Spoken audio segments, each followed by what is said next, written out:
tengo yo el honor de presentar hoy a Giselle Zamora de Costa Rica. Giselle es una gran amiga, pero además es una gran profesional, una gran biblista. Ella es la coordinadora de la Pastoral Bíblica de Costa Rica y ella también forma parte del grupo de Mujeres Voces Proféticas. Además, me consta su profesionalismo, siempre muy responsable, y también puedo decir que siempre sus charlas o sus cursos muy atinados, muy completos, y para nosotros siempre es un orgullo tenerla aquí con nosotros en IBICLA. Así que, bueno, sin más, pues los dejo con Giselle. Como les había dicho antes, por ahí preguntaron al principio cómo iría a estar la charla de hoy, y les dije va a estar de lujo. Así que los dejo con Giselle. Adelante. Gracias, mi amiga. Yo sé que lo dices de corazón. Para mí es un placer realmente compartir con todos y todas ustedes, sobre todo un tema como tan polémico a veces, porque por desconocimiento de lo que hoy vamos a ver, que son los géneros literarios, muchas veces le hacemos decir al texto lo que el texto no dice, ¿verdad? Son formas de contar, formas de narrar. Ya en algunos momentos lo hemos visto con Manuel y en otros cursos, pero hoy vamos a fortalecer este tema de géneros literarios. De nuevo, reitero las gracias tanto a IBICLA como al equipo de IBICLA por su apoyo, a todos ustedes por estar hoy aquí presentes, y le vamos a pedir a Dios, a la Ruá, a la Espíritu, que nos guíe, que nos abra la mente, el corazón, sobre todo los oídos, y que podamos escudriñar la palabra desde los géneros literarios, ¿verdad? A veces queremos leer los textos en forma literal y eso es uno de los peores errores. Entonces, por eso es tan importante, o son tan importantes, estos espacios de formación. Así que agradecerles a ustedes por el interés y por querer, pues, conocer un poquito más de Jesús, de Dios y de lo que Dios quiso decir por medio de su palabra. Entonces, voy a compartirles la pantalla con mi presentación. Entonces, ese es el tema que hoy nos reúne, ¿verdad? Géneros literarios. Como les decía, ¿verdad? Esto de los géneros literarios siempre si no conocemos de ello, de lo que son, de lo que significan, del por qué se utilizan, entonces puede que caigamos en errores, que es lo que ha pasado durante mucho tiempo, ¿verdad? Entonces, esto de los géneros literarios lo que nos quiere explicar es que no todos los escritos de la Biblia tienen el mismo carácter o los mismos rasgos, sino que algunos son historias, otros son colecciones de proverbios, otros son cartas o las exposiciones de algún profeta. Hay también cánticos y hay también salmos. A todo esto se le llama géneros literarios. Hay históricos, hay sapienciales, hay epistolar, profético o hímnico. Estos son algunos, hay muchos otros, pero es para nombrar algunos, ¿verdad? Se distinguen unos de otros por sus temas, por su estructura, por el lenguaje o también por la forma en que los presentan, ¿verdad? Son diferentes unos de otros. Además, como veremos un poquito más adelante, los géneros se distinguen por el propósito característico de cada uno. El propósito de una historia no es el mismo que el de un proverbio, o el de una carta, o el de un himno, ¿verdad? Entonces eso del propósito es muy importante. ¿Con qué propósito es que escribe o el escritor o narra el narrador, ¿verdad? Como les decía, el desconocimiento de estos géneros literarios nos hace caer en el error de leer como si todo fuera un reportaje periodístico, ¿verdad? Como si todo estuviera pasando tal cual. Y entonces de ahí surgen también tantas preguntas que nos hacemos siempre. ¿Por qué es que Dios castiga con dolores y sufrimientos al ser humano? Por culpa de Adán y Eva. ¿Por qué fue que Dios le exigió a Abraham que le sacrificara a su único hijo, a Isaac? Son cuestiones que uno dice, pero ¿por qué, verdad? ¿Por qué fue que Dios le ordenó a los hebreos aniquilar a hombres, mujeres y niños de las tierras que iban conquistando? Todo esto, vean que ahí están no podemos leer citas bíblicas porque están, como son relatos tan grandes, ¿verdad? Están en capítulos. Entonces, por ejemplo, el de Adán y Eva en Génesis 3, el de Abraham y su hijo Isaac en Génesis 22, pero son relatos que hemos leído muchas veces, ¿verdad? Las conquistas en Jueces. ¿Por qué fue que Dios puso a prueba a Job, que era una persona justa, ¿verdad? Y casi que le destruyó su familia, y la familia no tenía la culpa, y lo dejó sin nada, ¿verdad? Casi en la miseria. ¿Será que realmente Jesús multiplicó panes y peces para alimentar a 5,000 personas? ¿Cambió 6 enormes tinajas de agua en vino?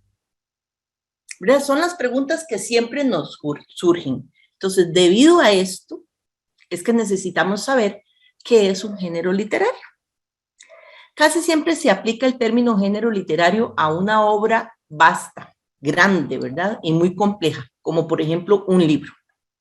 Pero dentro de un libro también podemos encontrar pequeños géneros literarios, conocidos como formas. Por ejemplo, la cita de algún proverbio, un refrán, diálogos, disputas, una misiva, un poema. La obra en conjunto será del género histórico, si el escritor se propuso narrar acontecimientos históricos con el fin de informar al lector. O sea que el libro en general tiene un género literario, por ejemplo, el histórico, pero dentro de ese libro hay pequeños géneros literarios, ¿verdad? Será una novela si su propósito es entretener con una amplia narración dinámica, llena de elementos ficticios, con sabor a reales. Y vamos a ir viendo que no por esto, porque a veces mucha gente dice, pero entonces, ¿qué quiere decir? ¿Que todo en la Biblia es como un cuento? No. Recuerden que son formas de narrar, ¿verdad? Y vamos a ir viendo algunas características.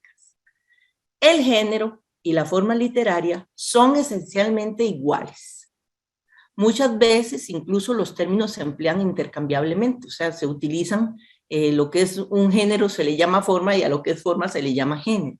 Pero, sin embargo, hay algo que los distingue y es su extensión, ¿verdad? Entonces, el género es mucho más grande que la forma literaria, que son partículas más pequeñas. Se habla de formas para distinguir las unidades que constituyen la obra, de la misma obra, como un todo, que se califica según su propósito. O sea, esta obra siempre tiene, o este género literario, siempre tiene un propósito, ya sea informar, exhortar, o sea, una llamada de atención, orientar, entretener, como género. Y este género, a su vez, puede ser también histórico, epistolar o novelesco, ¿verdad? Entonces, son formas de narrar, pero tienen un propósito. Estas pequeñas unidades o minigéneros se llaman formas literarias, porque su forma o estructura es bastante fija, es decir, que siguen básicamente el mismo esquema. Los relatos de vocaciones, por ejemplo, tienen siempre el mismo esquema o estructura. Por ejemplo, la vocación de Abraham, la vocación de Pablo, es decir, que se relatan como de la misma forma, de la misma manera. Las cartas tienen siempre la misma forma, con algunas variantes secundarias. Igualmente los proverbios, las actas matrimoniales, las recetas. Y precisamente porque tienen una misma forma casi fija, los reconocemos y también sabemos qué es lo que pretenden comunicar. Es decir, cuál es su propósito. Entonces, estos ejemplos que les puse al final, ¿verdad? Por ejemplo, estas actas matrimoniales o las recetas son ejemplos actuales. Nosotros hoy podemos distinguir lo que es una factura de un acta matrimonial o de una receta. Entonces, al igual que nosotros hoy podemos distinguir los géneros literarios o las formas de querer comunicar algo, de igual forma, en esa época se conocían otros géneros literarios, ¿verdad? El género y la forma literaria es simplemente el producto de la necesidad de comunicarse adecuadamente. O sea, de hecho, nace de la necesidad. O sea, es la necesidad lo que hace que nazcan estos tipos de comunicación, ¿verdad? ¿Cómo comunicar? ¿Cómo decir? ¿Cómo hacer llegar un mensaje? El empleo de un género o forma literaria en lugar de otro responde a la simple pregunta: ¿cuál es la mejor manera? O sea, ¿cuál género que conozco puedo utilizar para comunicar esto? ¿Qué es esto? Mi mensaje, mi propósito. Por eso, los diferentes autores escogen diferentes géneros literarios que a ellos, para su parecer, es el que mejor le conviene a su comunidad. El género o manera de hablar o escribir es el medio que se emplea, el lenguaje que se utiliza para comunicar algo, ¿verdad? Como ya esta misma oración nos dice, el género literario inicia en forma oral y tiene un proceso hasta llegar a escribirse, igual que en la Biblia, ¿verdad? Que primero está el hecho, después la oralidad y luego llega a la escritura. Igual pasa con el género literario. Lo que se desea comunicar obviamente es el mensaje, que es inseparable del propósito del emisor en relación al receptor. Lo que desea que éste haga o sienta, es decir, su reacción o respuesta al mensaje. Entonces, el mensaje siempre va a estar ligado a las dos personas, al que habla y al que recibe, al propósito que se busca, ¿verdad? Y aquí vemos, yo creo que todos nosotros y nosotras en algún momento hemos visto esto en alguna clase de español, ¿verdad? Cuando nos daban español ya sea en el colegio o en la universidad, ¿verdad? El emisor es el que tiene un mensaje, el que quiere decirlo, ¿verdad? El que tiene un propósito. Pero ¿cómo hace para darlo a conocer? Tiene que escoger una manera, ¿verdad? Y ahí es donde aparece el género literario, que es como decir el lenguaje que se va a utilizar. Y el receptor es el que lee o escucha ese género literario o ese mensaje. ¿Qué es lo que el emisor me quiere decir? Y en este círculo, ¿verdad? Hay retroalimentación. Por eso el Papa Francisco nos dice y nos insiste tanto en esto de la sinodalidad acerca de la escucha, que no es un invento del Papa. Ya la sinodalidad, como lo hemos visto, existía desde antes en los evangelios, en las primeras comunidades, ¿verdad? Y recordemos la importancia del verbo escuchar en Biblia, ¿verdad? Escuchar es hacer vida, es interiorizar lo que yo estoy escuchando, es hacerme uno con el otro, a quien estoy escuchando.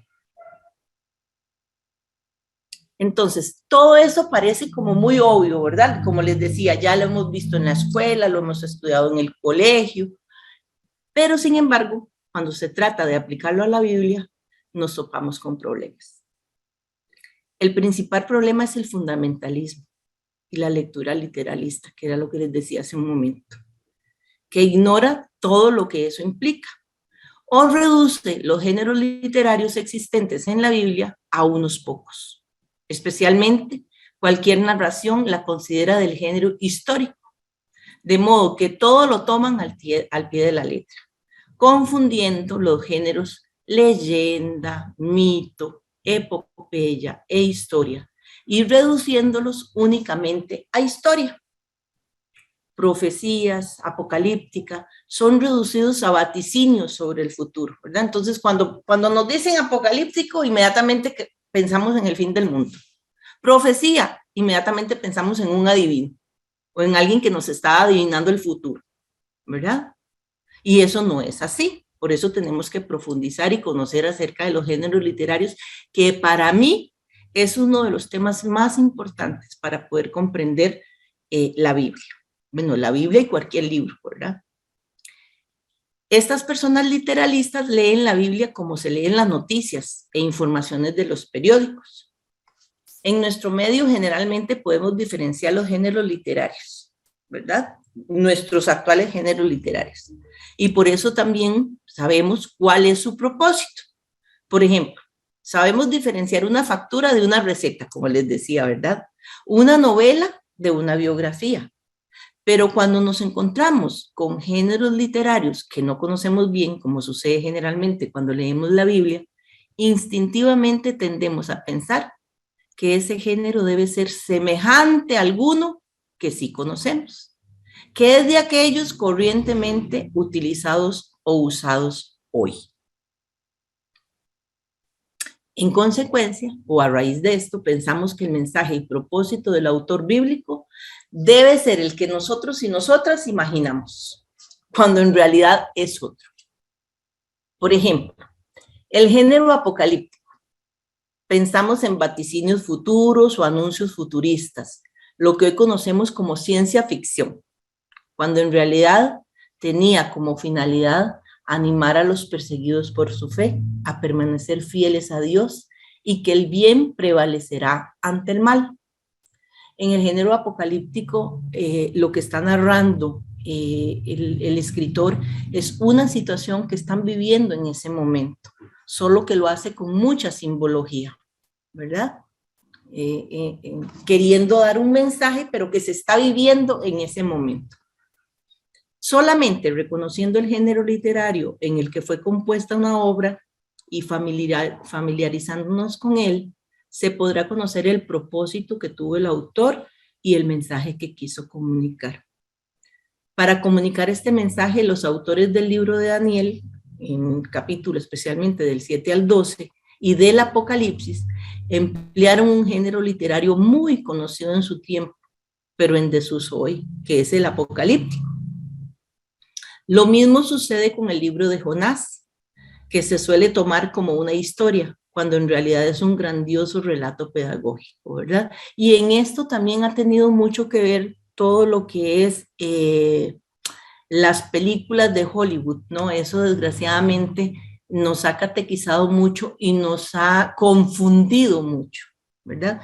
Por ejemplo, nosotras en los talleres hemos topado con personas que cuando vemos algún libro de estos, nos dice, pero así no aparecía en la película, ¿verdad? Porque las personas creen que las cosas pasaron tal cual la película lo enseña, ¿verdad?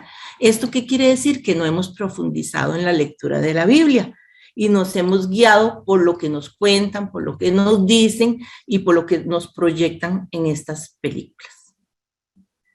Así también ocurre con los escritos de los profetas. El género profético, a pesar de su apariencia de vaticinios, no se propone revelar lo que sucederá en el futuro lejano. Su propósito es advertir a las comunidades que cambien de actitud, pues de otra manera sufrirán las consecuencias de sus malas acciones. Aquí también tenemos que tener en cuenta lo que ya hemos hablado en otras ocasiones y con otros expositores, ¿verdad? De que en este momento se tenía una idea de Dios, especialmente cuando hablamos de la revelación, ¿verdad? Se tenía una idea de Dios, de un Dios que era retributivo. Y un Dios que si te portabas bien, te daba cosas buenas, y si te portabas mal, te daba cosas malas. Esa era la idea que se tenía en ese momento, porque no se tenía el conocimiento que tenemos nosotros y nosotras hoy. Por eso Dios se ha ido revelando la historia, como nos hablaba muy bien nuestra expositora, ¿verdad? Cuando se trata de un género literario que no se usa hoy, o cuando hay dudas sobre él, es necesario consultar, informarse, estudiar. No nos podemos quedar con la duda. Lo más importante es preguntar o buscar. También en eso hay que tener mucho cuidado porque depende de dónde se busque, ¿verdad? Entonces es bueno pedir a alguien que sepa que nos guíe para no caer también, porque en internet hay de todo, ¿verdad? Como hay cosas que nos pueden guiar por el buen camino, hay cosas que nos pueden más bien confundir. Entonces sí es importante conocer de dónde viene la fuente, que sea realmente fidedigna, ¿verdad?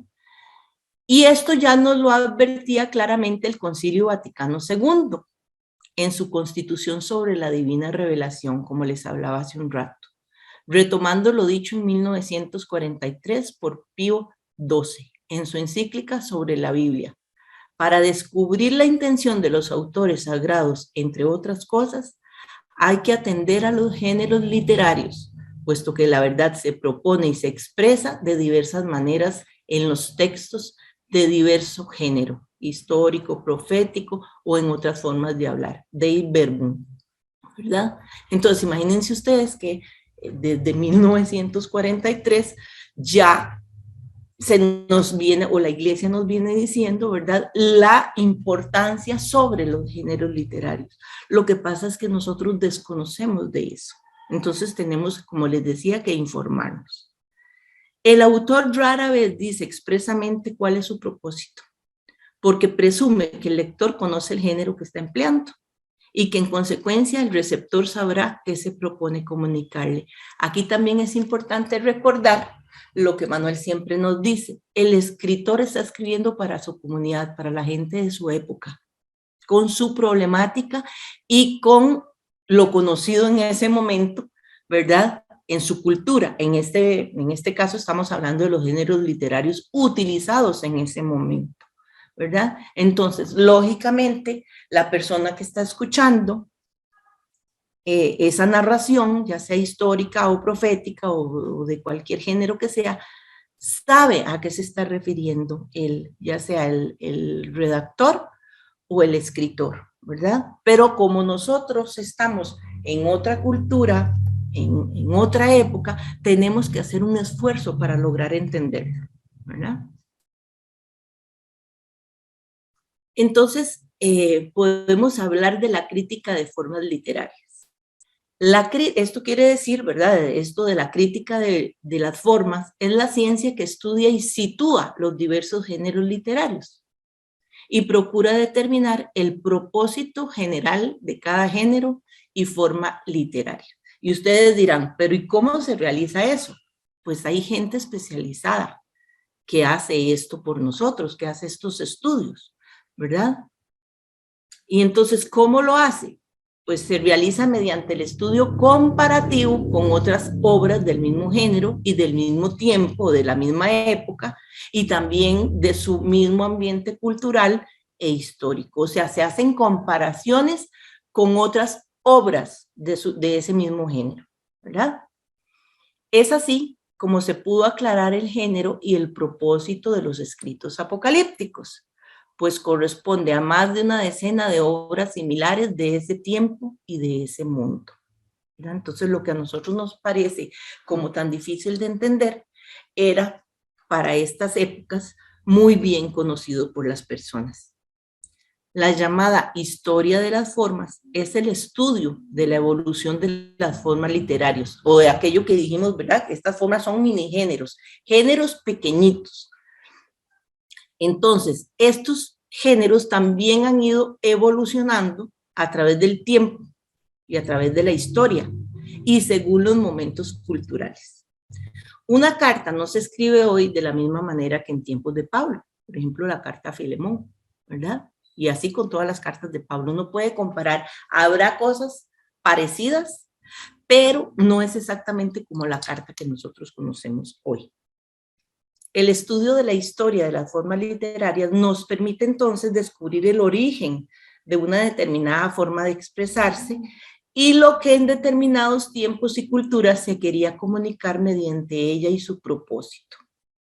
Se expresa según las formas de hacerlo en su tiempo y cultura, y la forma de expresión los refleja. Es como un espejo, ¿verdad?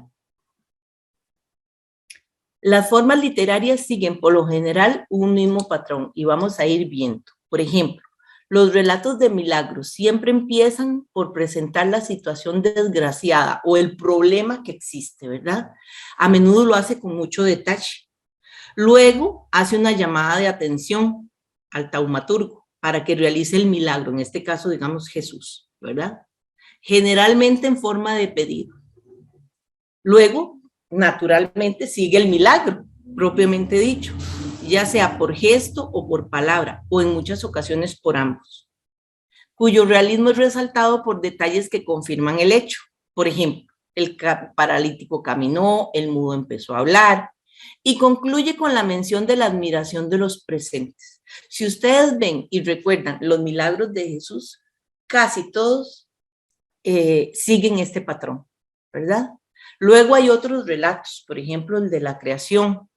Hay relatos de batallas, de triunfos, de disputas y muchos más. Todos ellos casi siempre siguen un mismo esquema que les es natural. Por ejemplo, y esto también lo hemos hablado, ¿verdad? Que todas las formas de contar o todos los relatos que existen en otras culturas, especialmente ahí en Mesopotamia, influyeron de alguna forma en el pueblo de Israel y en la forma de redactar sus escritos, ¿verdad? Entonces vemos, por ejemplo, en Mesopotamia, en el antiplano andino o en Génesis, ¿verdad? Todos estos relatos son básicamente iguales, obtienen como el mismo esquema, ¿verdad? En su esencia. Por ejemplo, el caos, ¿verdad? La divinidad que pone orden y que hace surgir los componentes del mundo. Y finalmente hace surgir una pareja para que los habite. Entonces, quiere decir que todos estos relatos de la creación, ya sea de la Biblia o del lado de la Mesopotamia o incluso de nuestros pueblos originarios, tienen como la misma forma de contar, ¿verdad? Tienen como un mismo origen. Como ya dijimos, hay diferentes géneros y formas literarias en la Biblia. Los vamos a decir así como rápidamente porque son demasiados. Voy a detallar algunos más adelante, pero no todos porque son muchos. Pero sí por lo menos para tener idea de la cantidad de géneros y formas literarias que existen en la Biblia, ¿verdad? Entonces hay historias, hay leyendas, hay anécdotas, epopeyas, sagas, mitos, fábulas, etiologías, que es el estudio de las causas de las cosas, ¿verdad? ¿Por qué pasa esto? ¿De dónde viene el ser humano? ¿Por qué la muerte? ¿Verdad? Todas esas preguntas existenciales. Hay narraciones mitológicas y simbólicas, narraciones de culto o legales, relatos paradigmáticos, crónicas, anales, diarios, itinerarios, genealogías, listas, catálogos, testamentos, autobiografías, plegarias, cánticos, salmos, himnos, credos, leyes, preceptos, mandatos, decretos, exhortaciones, litigios, apologías, controversias, cartas, proverbios, pronunciamientos, sentencias, bendiciones, proclamaciones, lamentaciones, parábolas, alegorías, diálogos, discursos, tanto políticos como militares, sermones, homilías, despedidas, diatriba, oráculos, vaticinios, advertencias, visiones apocalípticas. Y de esto también tenemos que tener claro que estos géneros literarios no se encontraban únicamente en la Biblia, sino que eran los géneros utilizados en todas las narraciones de esa época y de esos lugares, ¿verdad? Por eso eran conocidos por las personas. Entonces, como les decía, vamos a analizar algunos, ¿verdad? Géneros literarios que generalmente son malentendidos y por esto también malentendemos lo que el narrador nos quiere dar a entender. Por ejemplo, la leyenda. Yo creo que en esto sí, en lo que es nuestro continente americano, sabemos mucho de esto, de lo que hablaba Yolanda al principio, ¿verdad? De todas estas leyendas que tenemos en nuestros pueblos, ¿verdad? La leyenda de la Llorona, del Padre Sin Cabeza, y bueno, así un montón. Pues en esta época también habían leyendas Y algunas de estas fueron incorporadas en los textos bíblicos para contar algún acontecimiento importante, ¿verdad? Entonces, la leyenda es un relato creado a partir de un núcleo histórico que narra un acontecimiento admirable o acerca de un personaje importante. La leyenda, que no debe confundirse con el cuento o el mito, tiene por finalidad destacar la heroicidad u otro aspecto de un personaje para que sirva de inspiración o modelo o para provocar admiración, ¿verdad? Entonces, lo que resalta en la leyenda es que siempre va a haber un personaje que es el que va a resaltar, el que se va a distinguir, ¿verdad? El personaje y la virtud con la que se le relaciona sustancialmente han existido, no se inventaron. O sea, ese personaje seguramente existió, lo que se agranda, ¿verdad? Es la forma en que se cuenta ese acontecimiento, ¿verdad? Y lo narrado es en esencia histórico, pero se ha exagerado, esa es la palabra, se exagera tanto el aspecto en el que se concentra la leyenda que parece increíble, ¿verdad? Por ejemplo, los relatos sobre Josué y aquellos en el libro de Jueces, así como muchos de los relatos sobre Samuel, Saúl y David son legendarios, al igual que aquellos sobre Elías y Eliseo, por ejemplo.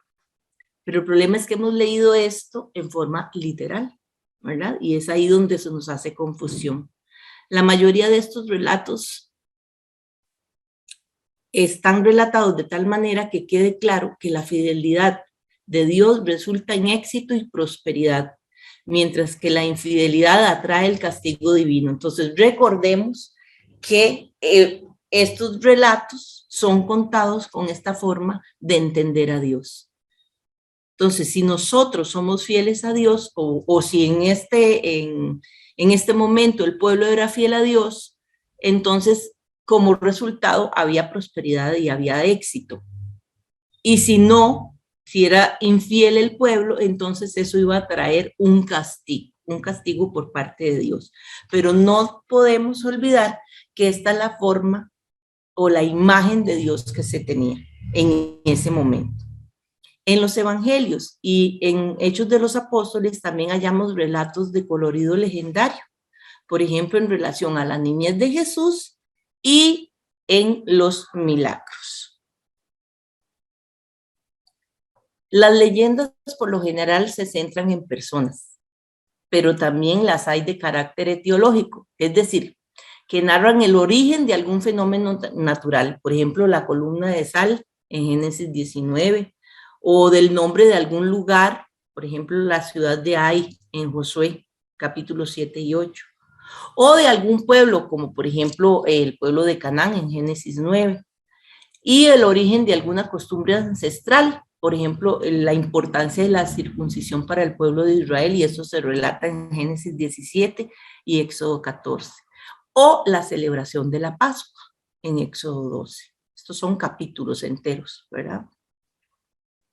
Luego sigue la epopeya, que se asemeja a la leyenda. En esto también es que hay cosas muy parecidas, hay géneros literarios muy parecidos, pero por ejemplo, la epopeya se distingue de las leyendas por concentrarse en un acontecimiento como tal, ya no tanto en un personaje, sino un acontecimiento importante del pueblo.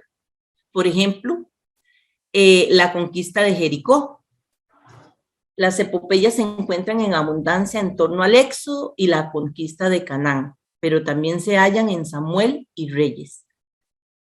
Son narraciones glorificadas de acontecimientos de interés nacional. Muchas de ellas han inspirado películas, ¿verdad? Y era lo que yo les decía, ¿verdad? Que mucho de esto lo vemos nosotros en Semana Santa y pues creemos que pasó tal cual, ¿verdad? Y ustedes saben que se necesita vender, Hollywood necesita vender, entonces pues le pone cosas que no son reales, o que no son reales, no, sino esa no es la palabra, sino que no están en la Biblia, ¿verdad?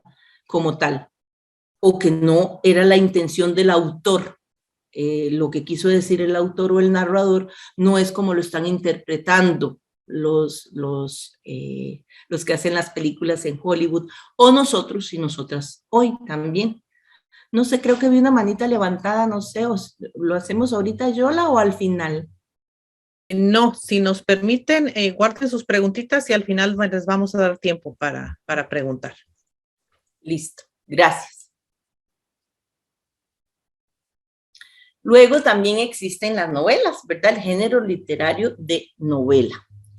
Está bajo el mismo rubro, con una variante, ¿verdad? Se parece a la epopeya, se parece a la leyenda, pero son mucho más extensas, ¿verdad? Son narraciones mucho más grandes que relatan algo sucedido en forma elaboradamente enriquecida por la imaginación del narrador. Las actitudes, algunos hechos, inclusive personajes, por lo general son reales. No hablamos de novelas de pura ficción o fantasía, sino de corte popular y humano, ¿verdad? Lo que pasa es que se exageran, ¿verdad? O se les decora para que sea, pues, más llamativo hacia las personas que lo están escuchando. Y a este género corresponden libros como Ruth, Esther, Judith, Tobías, obras cuyos títulos son los nombres de los héroes o heroínas. Se debe aclarar que en todos estos, cuando el relato pone palabras en boca de alguien, no se trata de una cita textual de lo dicho por el personaje. En sintonía con el género literario es parte del mismo, darle vida haciendo hablar a sus personajes, ¿verdad? Como les decía, es una forma de narrar, pero no podemos pensar que exactamente eso fue lo que el personaje hizo o dijo, ¿verdad? Entonces, y esto me pareció lindísimo, ojalá que lo podamos poner en práctica.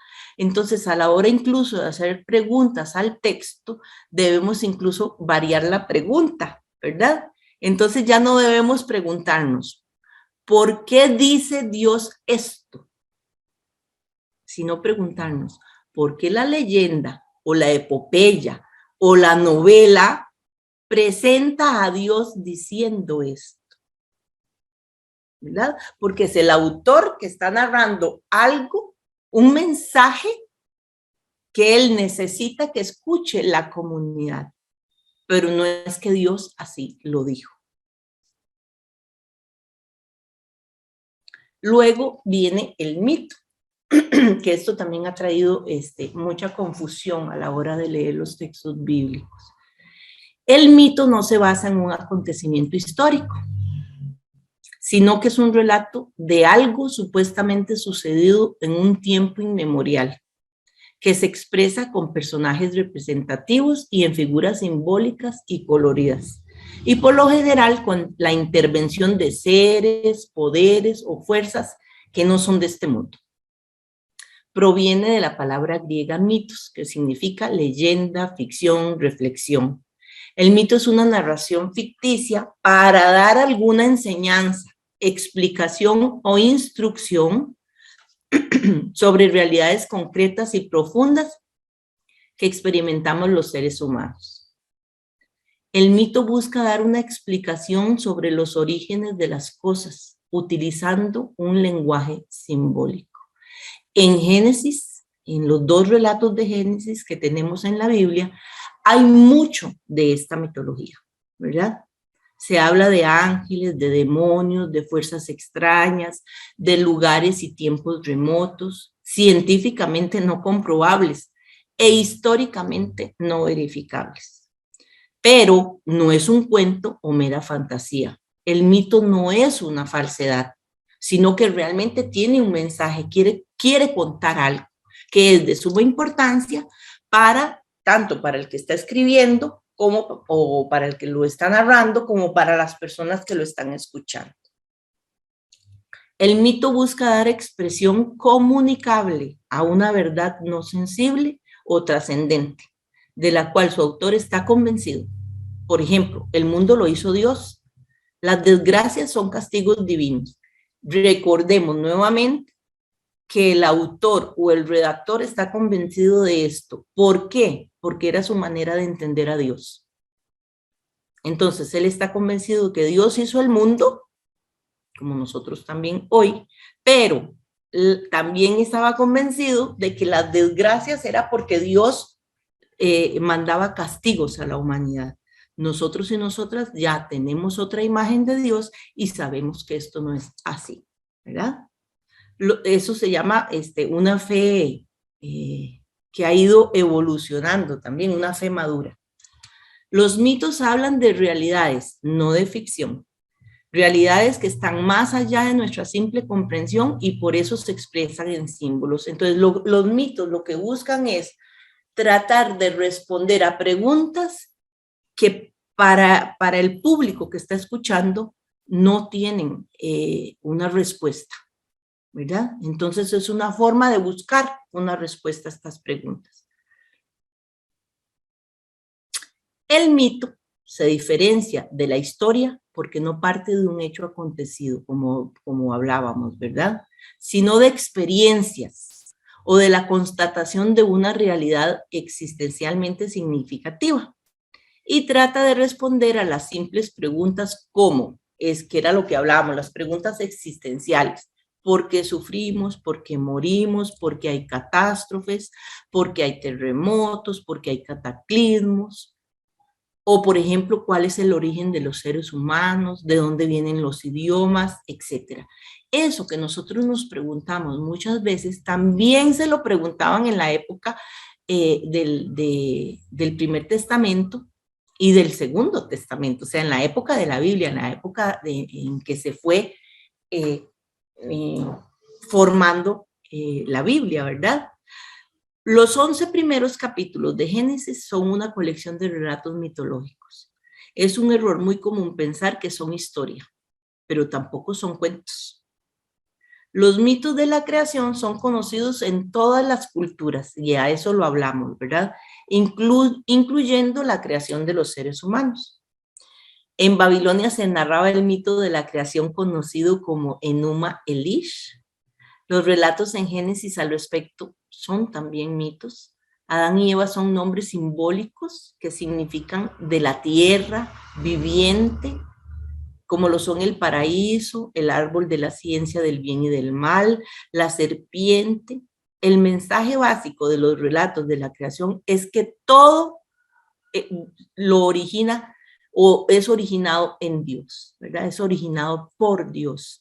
O sea, ese en realidad es el mensaje, pero se narra con muchos aspectos simbólicos.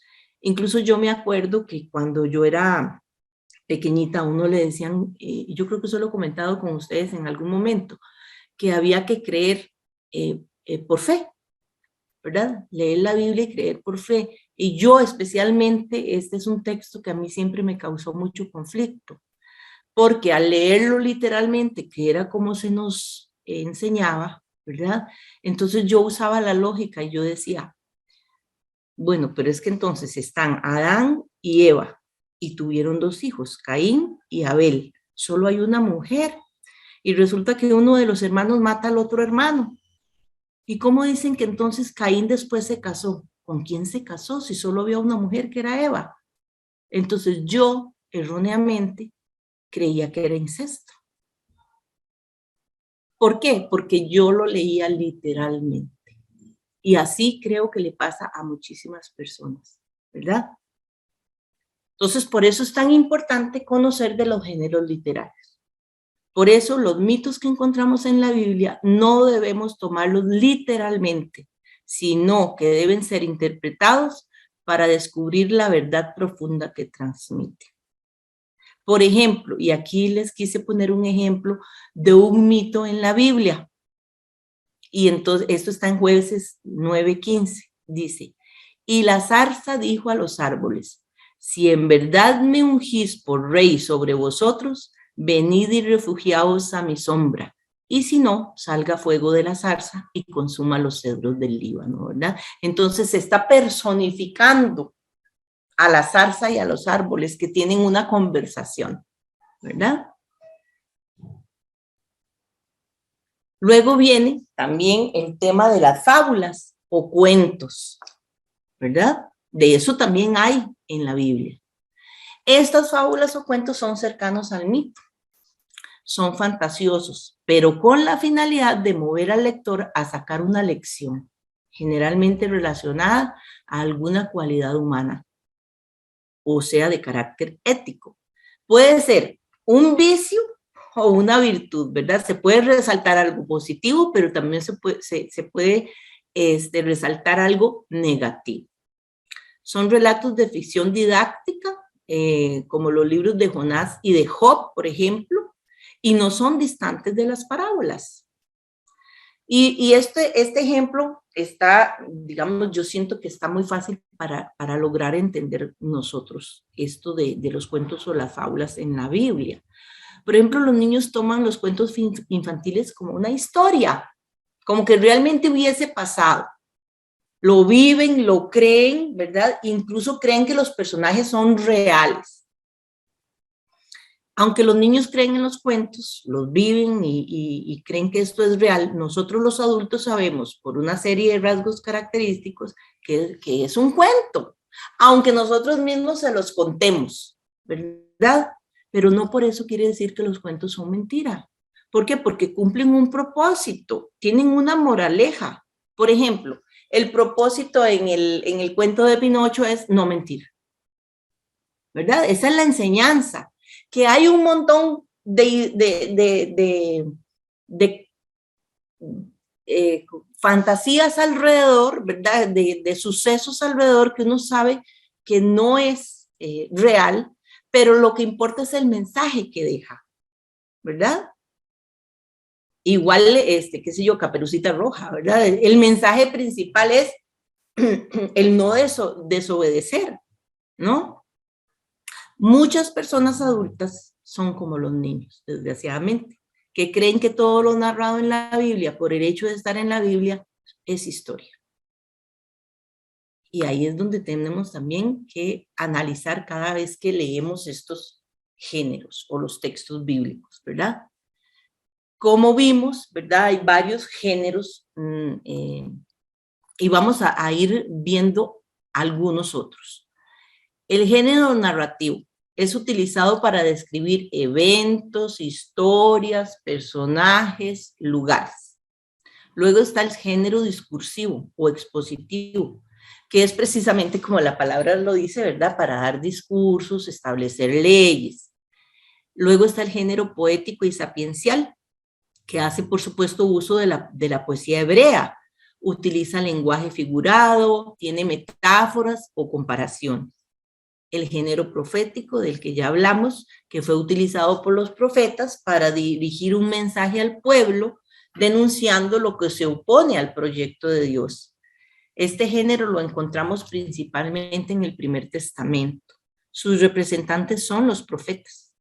La palabra profeta viene del idioma griego y quiere decir el que habla en nombre de alguien. En el caso de la Biblia, profeta es el que habla en nombre de Dios. Luego está el género evangélico. El título evangelio, como ya hemos visto también, significa buena noticia y se tomó de la palabra griega usada para designar el mensaje. En el mundo greco-romano significaba premio o regalo al que trae una buena noticia. En el Segundo Testamento, la palabra evangelio se refiere a la buena nueva que aparece en Jesús. Marcos fue el primero en usar este género literario y después lo siguieron, por supuesto, Mateo, Lucas y Juan. Los 4 evangelios son el testimonio de fe en Jesús de las primeras comunidades. Y en esto es bonito recordar, ¿verdad?, que como ya vimos, esta palabra ya existía y era utilizada para anunciar cuando un rey iba a visitar un pueblo o cuando le nacía un hijo al rey o cuando un rey vencía en una guerra, ¿verdad?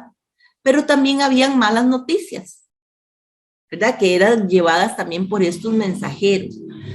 Entonces, Marcos muy inteligentemente retoma este concepto que ya era conocido y lo utiliza o lo aplica para contar los hechos, los dichos y hechos de Jesús.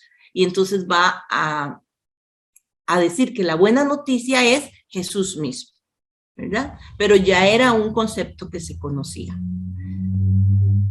Luego está el género literario de las parábolas, que son comparaciones narradas como pequeñas historias o cuentos con la intención de comunicar un mensaje. Los elementos de comparación o las imágenes usadas están tomadas de la vida cotidiana, ¿verdad? Recuerden que en esto Jesús se destacó, ¿verdad? Contando historias que tenían que ver sobre la casa, la familia, el trabajo, el campo, la ciudad, la vida social. Y luego está el género epistolar, cartas. Desde muy antiguo la carta ha sido un instrumento de comunicación muy utilizado por personas y grupos. En la Biblia este género está presente principalmente en el Nuevo Testamento. De los 27 libros que lo componen, 21 son cartas, para que veamos la importancia de la carta. Ahora todo lo hacemos por medio de internet o de, ¿verdad?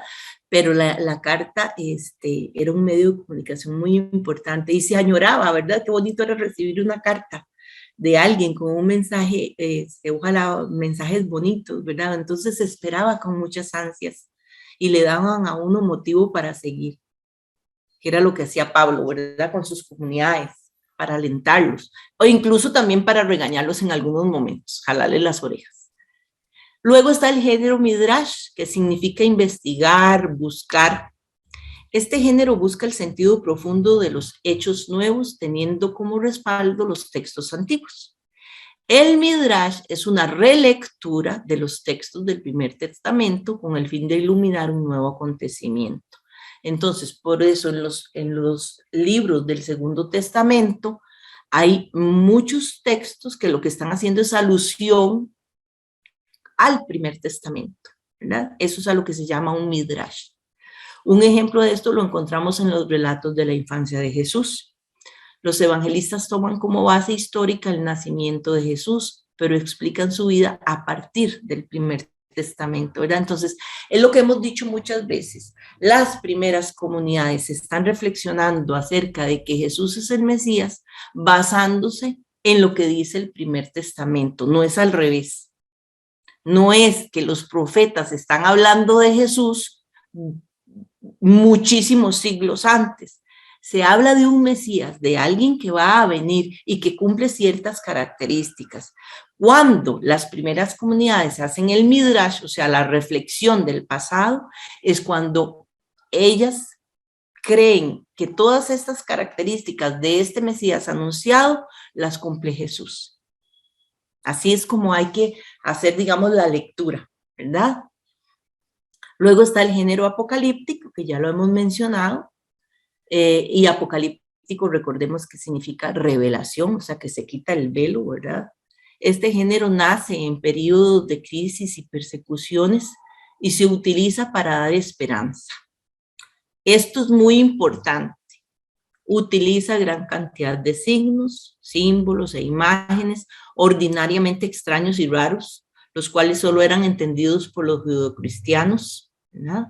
El género apocalíptico lo encontramos tanto en el Antiguo Testamento, por ejemplo en Isaías, del capítulo 24 al 27, Zacarías, del 9 al 14, y el libro de Daniel, como en el Nuevo Testamento, en Mateo 24, 25, en Marcos 13 y el libro del Apocalipsis.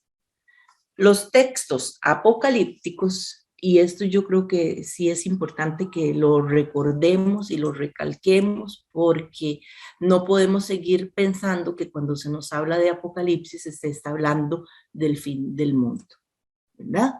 Tenemos que tener claro que estos textos apocalípticos tienen como finalidad consolar, más bien lo que quieren es todo lo contrario, no asustar, sino consolar y dar esperanza al pueblo que ha sido fiel, que se mantiene, que resiste, y al mismo tiempo expresar el juicio de Dios sobre la historia, especialmente contra los dominadores. Es en realidad el fin de una etapa, pero la llegada de otra mejor. Lo que nos quiere decir este género es que el bien siempre va a triunfar sobre el mal, ¿verdad? Esa es la esperanza que nosotros tenemos, que estos poderosos en algún momento, todos estos grupos de opresión, en algún momento van a caer, ¿no? Y entonces ahora vamos a ver algunos de los géneros literarios o los géneros literarios que existen en la escritura cristiana. 4 son los grupos o géneros literarios que podemos distinguir en el Nuevo Testamento. Son Evangelio, Hechos de los Apóstoles, Cartas y Apocalipsis. El Evangelio, como ya dijimos, es el anuncio oral de la buena noticia de la salvación, predicada y hecha presente por Jesús, de tal modo que Él es el centro, el contenido y autor del Evangelio. Él es el Evangelio mismo, ¿verdad? Para la tradición, el Evangelio pasó a ser la forma escrita de este anuncio, que se fue guardando como memoria de los acontecimientos que anuncia. Igualmente que en el Primer Testamento, en el Segundo Testamento, también los relatos tuvieron este proceso. Primero fueron en forma oral y luego en forma escrita, ¿verdad? Los evangelios como género literario particular no son una biografía ni una colección de historias de un personaje, en este caso Jesús, ¿verdad? Tampoco es un retrato literario de alguien, ni pura historia, aunque su contenido es histórico, o sea, tiene partes de historia, pero no es una biografía, no es historia pura. El esquema tradicional de los evangelios escritos guardan el esquema del anuncio oral, que era lo que yo les decía, ¿verdad? El bautismo de Jesús por Juan, la narración de la actividad de Jesús, que comprende su predicación y los milagros por él realizados, y concluye con la narración de la pasión, muerte y resurrección. Los evangelios sinópticos guardan cierta unidad en el recorrido geográfico de los acontecimientos, o sea, partiendo de Galilea hasta llegar a Jerusalén. Por el contrario, y por eso se distingue el evangelio de Juan, ¿verdad? Que es diferente a los sinópticos, tiene cierta diversidad en el estilo, en el vocabulario y en la organización que hace de cada una de las partes. Luego está Hechos de los Apóstoles, ¿verdad? Que es la época en que ya se destacan las comunidades. Participan del carácter del género literario evangelio. Parece que en sus orígenes conformó un solo libro con el Evangelio de Lucas, ¿verdad? Recuerden que esto es una sola obra que luego se dividió en 2 por aquello del orden, ¿verdad? Entonces primero, entonces el Evangelio se deja con los demás evangelios porque es el camino que recorre Jesús, ¿verdad? Y Hechos de los Apóstoles se pone aparte porque es el camino recorrido por las primeras comunidades, pero por razones catequéticas, ¿verdad? Como les decía, por llevar un orden. Puede describirse como una historia religiosa en la que se muestra el avance del evangelio hasta los confines de la tierra, ¿verdad? Cómo se extendió el evangelio. Es un esfuerzo por reconstruir el cristianismo primitivo, el movimiento de Jesús en el surgimiento de las primeras comunidades. Y aquí les quise poner esa imagencita que para mí es tan clara a la hora de entender cómo está narrado todo en la Biblia o a partir cómo se fue, cómo vivió ese proceso, cómo vivieron ese proceso los diferentes relatos, ¿verdad? Que era lo que hablábamos hace un rato. Primero está el hecho, luego está la memoria, cómo la gente lo cuenta oralmente, lo que aconteció hace un tiempo, ¿verdad? Y luego ese acontecimiento que primero es contado oralmente, llega a escribirse, ¿verdad? A redactarse. Luego están las cartas, ¿verdad? Como vimos. Las cartas de la escritura cristiana no son todas literariamente uniformes, o sea, no son igualitas todas, ¿verdad? El género carta al que pertenecen las cartas paulinas son verdaderas cartas de carácter circunstancial dirigidas a destinatarios concretos, que se adaptan al formulario clásico de las cartas. Tienen remitente, tiene destinatario, tiene una fórmula de saludo, un cuerpo de la carta y saludos finales, ¿verdad? Y esto también era lo que se utilizaba o lo que se conocía en esta época. No solo existieron las cartas que están en la Biblia, sino que en todo ese territorio ya se utilizaba, ¿verdad? Por otros imperios, por otras culturas, por otros pueblos. Pablo no se atiende con rigidez al esquema de las cartas. Pablo en esto es como muy original, sino que él lo amplía y lo personaliza según su estilo. Entre las cartas paulinas podemos encontrar ciertas diferencias. La carta de recomendación, ¿verdad? Por ejemplo, la de Filemón, la carta polémica, que es la de Gálatas, que responde a consultas concretas, por ejemplo, en Primera de Corintios, o la carta abierta de Efesios, o una carta doctrinalmente bien construida, como la de Romanos. La carta a los hebreos tiene una gran diferencia. Su comienzo pertenece al género oratorio y su final es característico del género carta. En esto de las cartas de Pablo también tenemos que recordar lo que también el padre Manuel nos ha explicado muchas veces. Todas estas cartas, aunque son atribuidas a Pablo, ya sabemos que no todas son escritas por él, sino por comunidades o por discípulos. Algunas de ellas son escritas por comunidades o discípulos posteriores a Pablo, ¿verdad?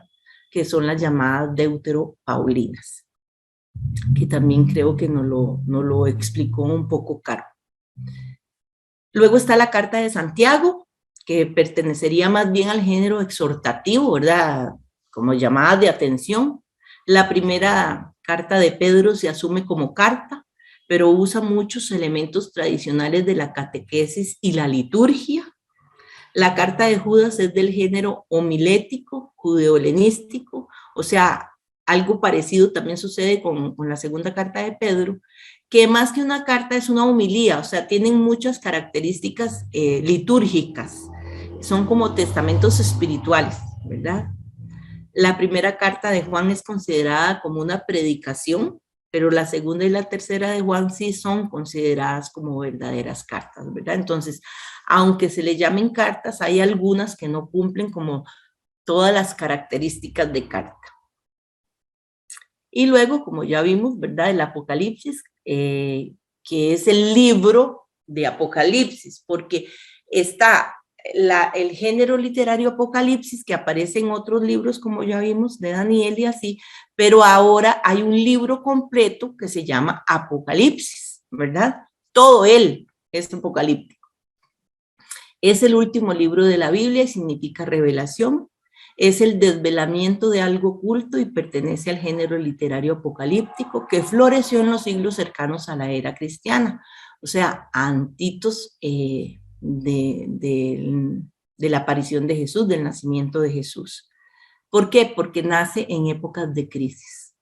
La apocalíptica es hija del género literario profético, del que toma algunos elementos, como por ejemplo la visión, la apertura hacia el futuro, la comunicación de los misterios de Dios y la simbología. ¿Por qué se dice que la apocalíptica es hija del género literario profético? Porque en el momento en que la literatura profética va desapareciendo, nace la apocalíptica, ¿verdad? Los profetas se dedican a llamar la atención, a hacer un llamado a un cambio, ¿verdad? Pero cuando todo esto va disminuyendo, entonces es cuando nace la apocalíptica. El resistir, el dar esperanza en una época de crisis para poder superar esa crisis, ¿verdad? Como les dije, nace en momentos de crisis, de persecuciones, cuando es necesario sostener a las comunidades, animarlas, resistir. El lenguaje simbólico, lleno de imágenes, a veces extrañas para nosotros y nosotras, pero son formas de dar a conocer la realidad. Descripciones fantásticas, colores, números, todo tiene una traducción, una clave de interpretación que abre el camino a la voluntad de la resistencia. Y por eso, como es tan simbólico, nuevamente, eso de no leer literalmente, ¿verdad? En esto yo me acuerdo porque caemos muy fácilmente a veces en en estas equivocaciones. Me acuerdo, y les narro, pero es la realidad y es lo que nos pasa. Me acuerdo que mi cuñado, bueno, que en paz descanse, ya él murió, pero él vivió conmigo en mi casa durante como 3 años. Y un día que yo andaba trabajando, cuando yo llegué, habían pasado los testigos de Jehová y le habían estado explicando, según ellos, el Apocalipsis, pero se lo explicaron en forma literal. Y entonces él estaba muy asustado porque decía que él quería pertenecer a esos 144,000. Y una persona católica de muchos años, pero el problema es la mala formación que hemos tenido, ¿verdad? Y entonces él quedó requete asustado, pensando entonces que él ya no tenía oportunidad. Entonces yo le dije, no, ya no tiene oportunidad nadie, porque ¿cuánta gente ha vivido desde la época de Jesús? Y solo son 144,000 los que se salvan. Ya no tenemos oportunidad nadie, ni el futuro, ¿verdad? La gente futura. ¿Por qué? Porque 144,000 es un número que significa toda la humanidad, ¿verdad? Entonces, si no entendemos esto, leemos literalmente y es donde se nos hace este tipo de confusiones. Suena risible, pero es así. Y luego quería también, les traje esto acá, que es como las formas literarias. Habíamos dicho, ¿verdad?, que género literario es una cosa y formas literarias son otras, son géneros más pequeños, más sencillos, ¿verdad? Entonces, dentro de los evangelios también, o dentro de las cartas, también hay formas literarias, ¿verdad? Y por ejemplo, están los relatos del nacimiento en Marcos 1 y 2 o en Lucas 1 y 2, las genealogías, que a veces nos da como tanta pereza leer, pero tienen toda una explicación, un porqué, un propósito del por qué los evangelistas lo ponen ahí, ¿verdad? También las genealogías en Lucas 3 del 23 al 38 o en Mateo 1 del 1 al 6. Luego también las palabras de Jesús, ¿verdad? Que son frases, amonestaciones, preguntas, frases sapienciales, frases proféticas, frases apocalípticas, legales, reglas de comunidad, ¿verdad? Cómo debe ser la comunidad, reveladoras, parábolas, simbólicas o figuradas, comparaciones, alegorías, discursos. Entonces, dentro de los evangelios también hay formas literarias más pequeñitas. Por ejemplo, los relatos de hechos, los milagros, las leyendas, la pasión y la resurrección de Jesús, ¿verdad? Y en general, dentro de los otros géneros del Nuevo Testamento, encontramos estas formas. El querigma, que es conocido por nosotros, fórmulas de fe, confesiones, en Romanos 19, los himnos, por ejemplo, en Filemón 2, del 6 al 11, las doxologías, en Romanos 16, del 25 al 27, los textos litúrgicos, en Romanos 1, 3, las oraciones, en 2 Corintios 1, 9, 11, y fórmulas parenéticas, que son exhortaciones o sermones, en 1 Tesalonicenses 1, 9b o 10, y recomendaciones domésticas, que eso está en Colosenses 3, 18 y siguientes. Entonces, ya para finalizar, ¿verdad? Yo les quise dejar esta reflexión final acerca de los evangelios. Contrario a los que algunos piensan y la impresión que una lectura superficial produce, los evangelios no son simples biografías de Jesús. Es cierto que contienen muchos elementos biográficos, pero no se interesan primordialmente por el pasado, sino por la significación de ese pasado para hoy, pero para el hoy de los autores. Recordemos que ellos no estaban pensando en nosotros hoy, sino en el hoy de ellos, en su comunidad, en su problemática, y cómo la vida de Jesús, sus dichos, sus hechos, podían darle fuerza y animar a sus comunidades, ¿verdad? porque recuerden que era en una época de persecución donde mucha gente también estaba perdiendo la esperanza, ¿verdad? Entonces, lo importante era el mensaje, ¿verdad? Que es lo que hemos venido viendo de los géneros literarios, que se quería comunicar a las comunidades, ¿verdad? El Jesús que presentan los evangelios es un Señor vivo y presente, que sigue hablando y guiando a su comunidad. Es el Jesús de ayer, pero hoy, ¿verdad? En el hoy de las comunidades, pero sin embargo esto también lo podemos retomar nosotros, para nosotros hoy. El Jesús para nosotros hoy, ¿en qué nos puede ayudar esos dichos, esos hechos de Jesús para ser nosotros como Él? Por eso hay 4 evangelios, no uno solo. Son 4 maneras distintas de apreciar y de presentar a Jesús como Señor y Maestro para ahora. Pero el ahora, recordemos, el ahora de Marcos, el ahora de Mateo, el ahora de Lucas o el ahora de Juan. O sea, que son 4 versiones de un mismo evangelio, que es el histórico acontecimiento que es Jesucristo. Ese realmente es el acontecimiento importante, Jesús. Después de una más o menos larga tradición oral, cuando se escribieron los evangelios, ya se entretejían las experiencias de la vida cristiana, de ser discípulo o discípula con la vida de Jesús, el Maestro. El propósito de los evangelistas era guiar a los cristianos de sus respectivas comunidades en su vivencia como discípulos y discípulas de ese mismo Jesús, pero aquí y ahora, o sea, en sus realidades. Y esto lo podríamos retomar pues nosotros y nosotras hoy, ¿verdad? Cómo estos evangelios nos pueden ayudar a nosotras y nosotros a ser mejores personas, mejores cristianos, y a vivir realmente los valores del rey.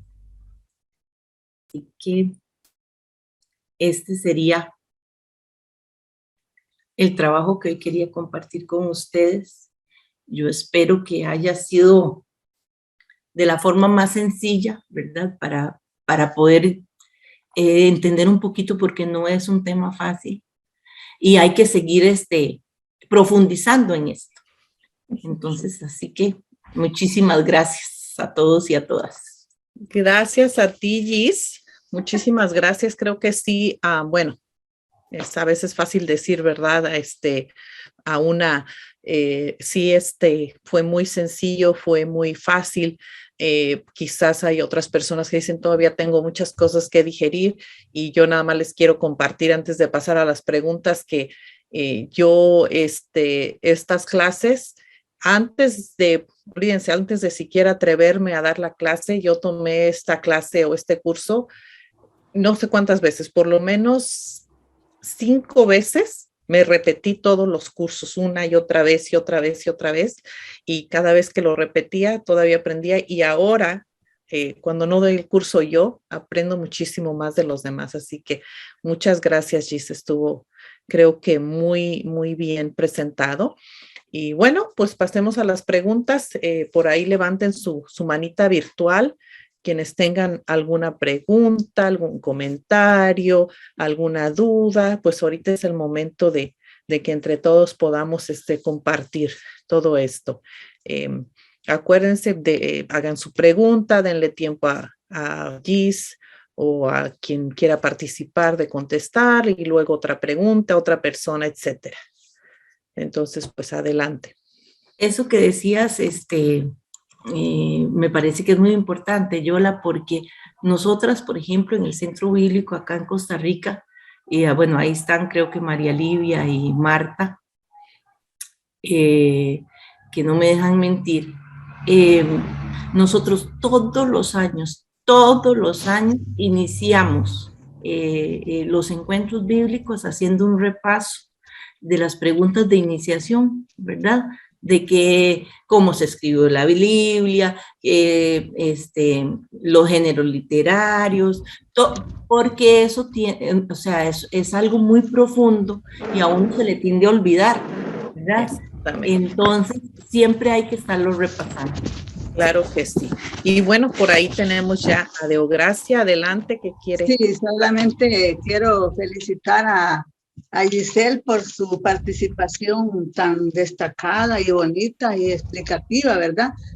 Como dice ella, y decimos todos, que aquí lo que hay que hacer es seguir leyendo, volverlo a leer, porque todo estuvo muy bonito, pero se le olvida a uno, ¿eh? Entonces, aquí lo que le queda a uno es eso, estar leyendo para estar refrescando de uno esas situaciones, ¿verdad? Pero de ahí pues todo quedó muy claro y muy bonita la participación de Giselle, solamente para eso, sí.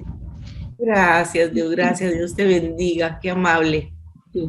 Creo que sí. Griselda. Vamos a bajar la mano. Buenas noches, ¿cómo está Giselle? Hermana Giselle. Bien, gracias. Bueno, saludos. Bueno, para mí, ¿cómo podemos interpretar bastante estos géneros literarios en nuestra vida, en nuestra historia? ¿Cómo se podía interpretar en el hoy y en el ayer? ¿Cómo se podía? Pues yo creo que nosotros también hablamos con géneros literarios y nos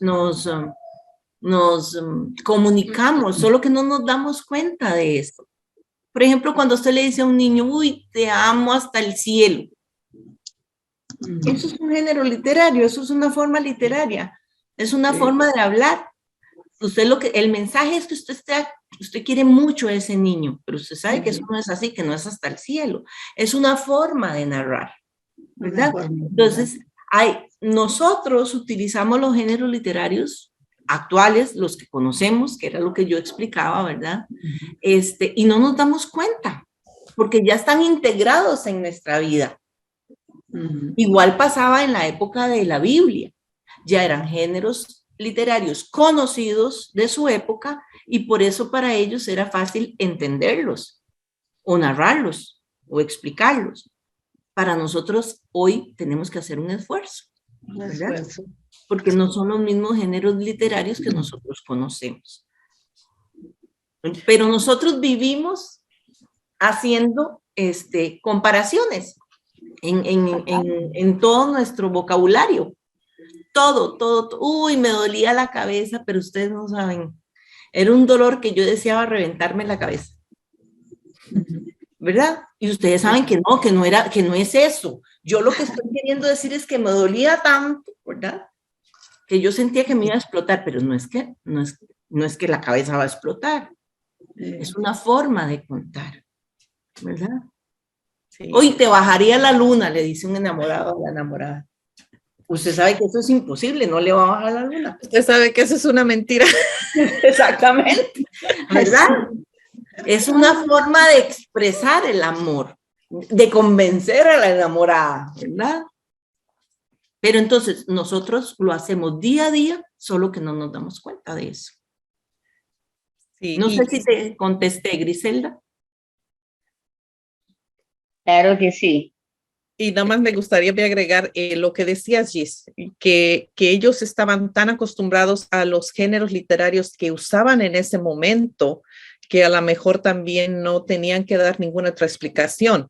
Por ejemplo, como mencionaste, el género apocalíptico lo usaban de una manera que sabían que las demás gentes entendían, que estaban bajo un imperio, que no podían decir este emperador fulano de tal nos hace y nos vuelve, sino que tienen que decir la bestia, etcétera. Claro. Y estaban acostumbrados a eso. Hoy día, por ejemplo, nosotros en las pláticas acá entre mujeres decimos, por ejemplo, allá tu amiga. y sabemos que es un cinismo, ¿verdad? Que no estamos diciendo. Que en vez de amigas es otra cosa.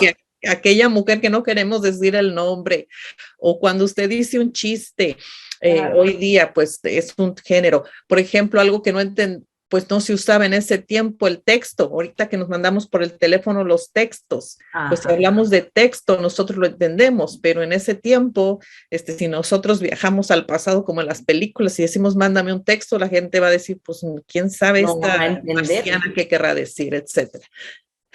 Gracias. Incluso, gracias por ese ejemplo, porque incluso entran las formas literarias actuales también.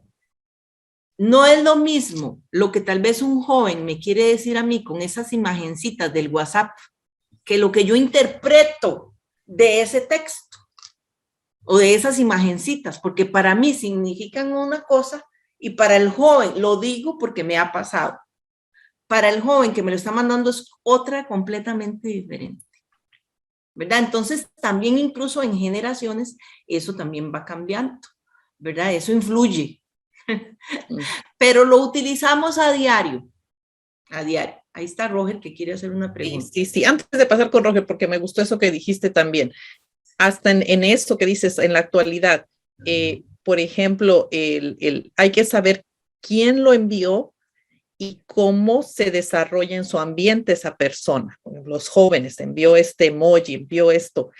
¿Qué quiere decir para esa persona? ¿Qué quiso decir? No lo que yo lo interpreto, lo que él quiere decir con esos monos o lo que sea que mande. Exacto. Por ejemplo, a mí me mandan esa muñequita, la que hace así. Para mí no me importa. O sea, yo lo traduzco así. Ni me importa. Pero resulta que para otra gente significa otra cosa, como ya no sé qué hacer.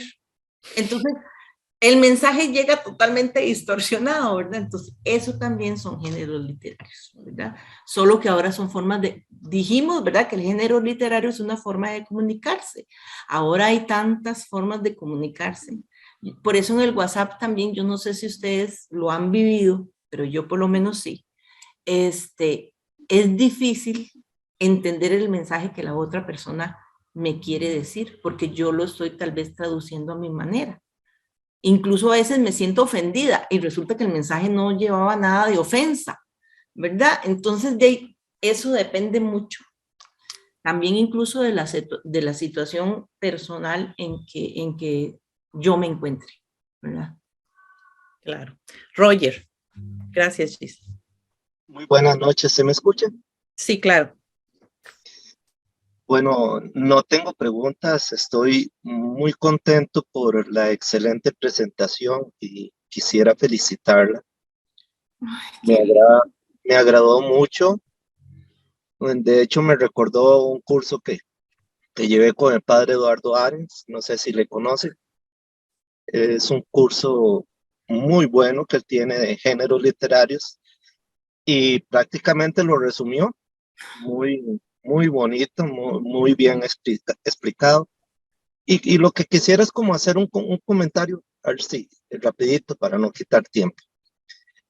Cuando uno baja todo estos conocimientos que uno adquiere, se enfrenta al problema de que inclusive el mismo clero a veces es resistente a toda esta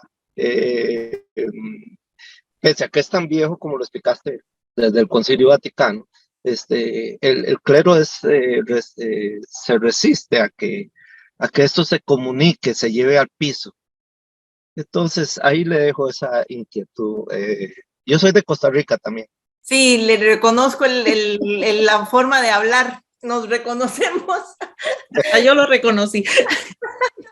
Ay, Roger, muchísimas gracias por esas palabras tan bonitas, las recibo de todo corazón, de verdad que le agradezco. Y en realidad quise hacerlo de una forma sencilla, o sea, el decirlo con esas palabras sencillas fue a propósito, porque no es un tema fácil de tratar. Y entonces, entre más popular lo hagamos, más fácil de entender. Porque si lo hacemos así como desde un vocabulario es difícil, ¿verdad? Por eso a mí también cuando utilizo las Biblias me gusta utilizar mucho la Biblia de los claretianos, la de nuestro pueblo, porque tiene un lenguaje muy sencillo que uno puede entender muy bien y los comentarios que están a pie de página también son muy aterrizados. Y entonces, para mí eso es muy importante. Por eso estamos convencidas de lo que es la lectura popular y comunitaria de la Biblia, ¿verdad? Cómo poder comunicar, cómo poder pasar ese mensaje de la forma más sencilla, de manera que haya retroalimentación, como vimos en el dibujito, ¿verdad? Entre el receptor y el comunicador, ¿verdad? Y a eso nos está llamando el Papa, ¿verdad? Porque no escuchamos. Nosotros oímos, pero no escuchamos, que es totalmente diferente. Gracias, Roger. No, muchísimas gracias a usted. La espero con un cafecito en San José de la Montaña. Ay, perfecto, me queda súper, porque mi hija vive en San Rafael de Heredia. Yo soy herediana. Ah, qué bueno, qué bueno. Muchas gracias. Muy bien, gracias, Roger. Agnes. Giselle, maravillosa la exposición. Me abrió los ojos frente a muchas cosas. Yo no sabía que había tantos géneros literarios, la verdad. Y eso le hace descubrir a uno muchísimas cosas. Para mí es un tema muy difícil porque en el contexto de la gente, de las personas, pues, a ver, yo creo que es difícil entender esa parte, entender que hay unos géneros literarios en la palabra y que la palabra te está hablando desde una estructura. Para la mayoría los géneros literarios no existen y no hay un contexto más de lo que le dice el texto. Entonces es una cuestión complicada. A mí me parece complicada para la gente. Hay gente que no acepta ese tipo de cosas y creo que con todo el cariño y el respeto y el amor que le tengo a los hermanos y hermanas sacerdotes, la mayoría perdieron esa materia. Dios bendice su bien y muchas gracias. Gracias, Agnes. Sí, si ustedes vieron ahí en la presentación, fue una de las cosas que yo puse como problemática, ¿verdad? Porque el desconocer los géneros literarios es lo que nos hace entonces hacerle decir al texto lo que el texto no dice y entrar en conflicto. El leer literalmente eso nos complica la fe, ¿verdad? Y como usted bien decía, sí, hay personas, porque yo siento que en este acercamiento hacia la Biblia tiene que haber una cuestión muy importante que se llama actitud, apertura.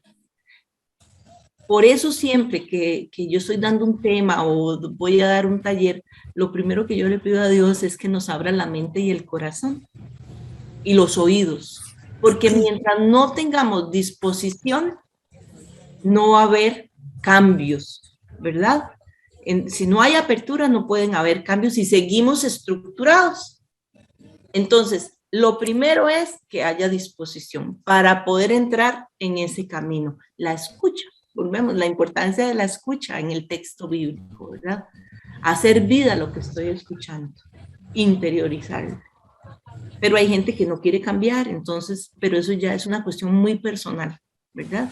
Y también, como usted decía, desgraciadamente hay algunos sacerdotes y hay algunos, ¿cómo se llaman? Los pastores, ¿verdad? De otras denominaciones que siguen leyendo o explicando literalmente el texto. Desgraciadamente eso pasa. Gracias, Gis. Se pasan las herramientas por... Yo quería precisamente en ese punto, incluso lo apunté, Gis, algo muy importante que dijiste, dos cosas. Una, los géneros literarios, primero, son muy importantes para interpretar. No puedes interpretar si no sabes qué estás leyendo. Una carta, un evangelio, algo histórico, y dentro de ahí los subgéneros, si hay un chiste, si hay una alegación, si hay una alegoría, etcétera.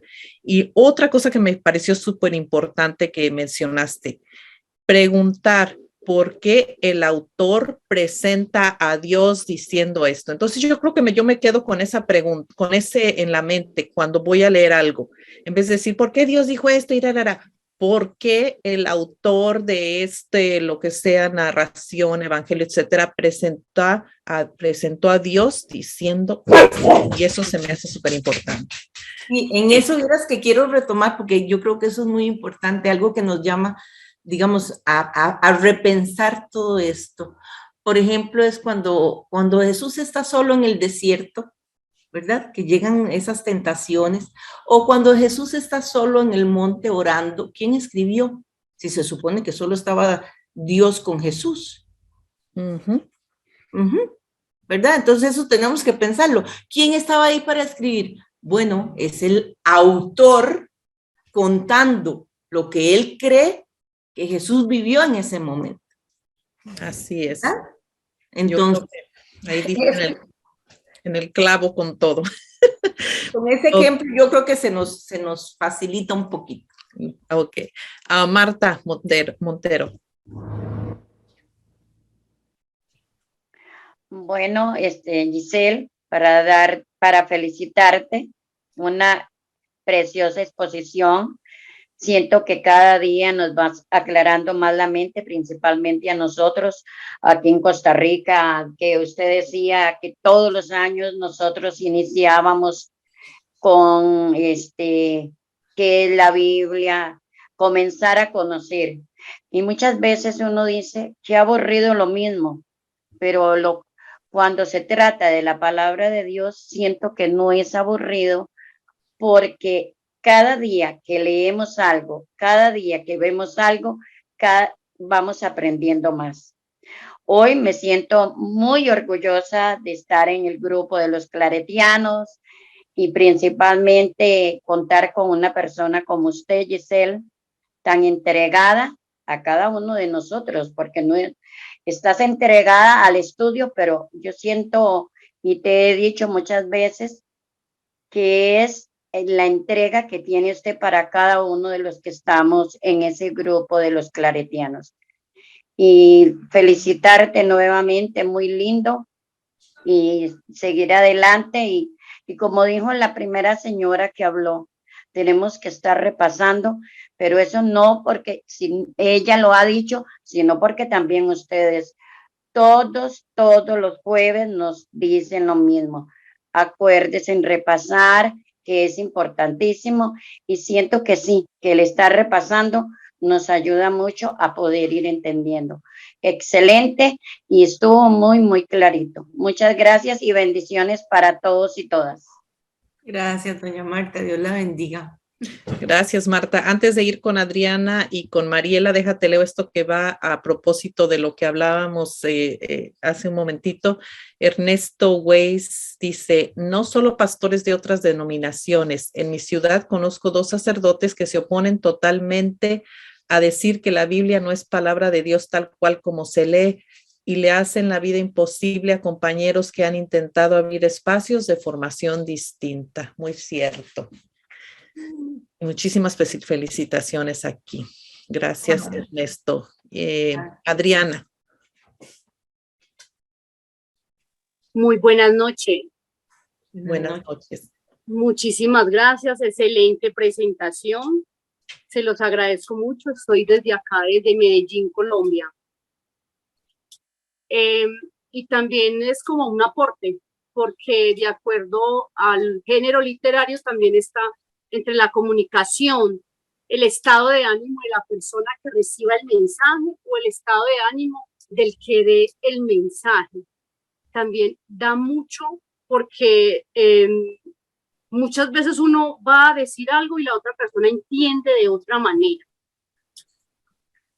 O voy a dar una pregunta o una respuesta y la persona en el estado en que esté, de acuerdo a la emoción que tenga en ese momento, no lo va a recibir de la mejor manera. Eso también lo estaban explicando de acuerdo a los emojis del WhatsApp, ¿cierto? Así es, Adriana. Uy, eso tiene tanto que ver.